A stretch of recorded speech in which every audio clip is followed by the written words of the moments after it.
السلام علیکم ملګرو، نن زه تاسو له د پښتو فلم جوش باره کې معلومات درکوم.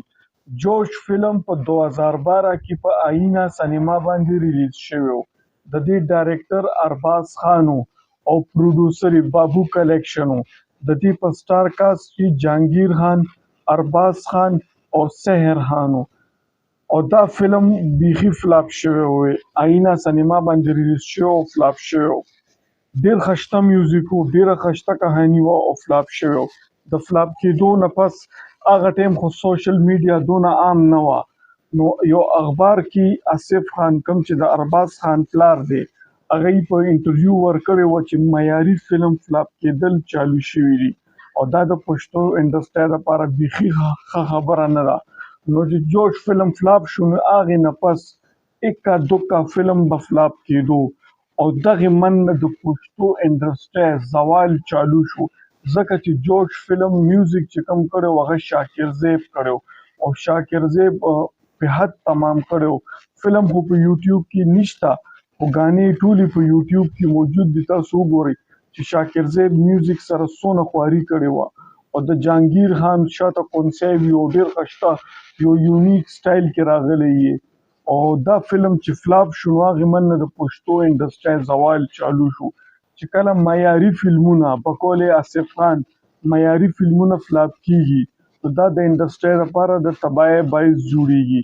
د جوش فلم فلاپ کېدو نه پس بیا اکا دوکا فلمونه به فلاپ کېده او نن خبره دې ټیم ته راله چې بیا به لکه عام ورځو کې به فلمونه نه جوړېده، زیات قدر به غټ اختر او ورکوټي اختر له جوړېدو. تاسو خیال کړئ په تیر غټ اختر باندې یو فلم صرف ریلیز شوی و، بدماشي څه نوم یې ما نه هېرېږي، بدماشي خو لیونتوب دی، صرف دا فلم ریلیز شوی یو فلم.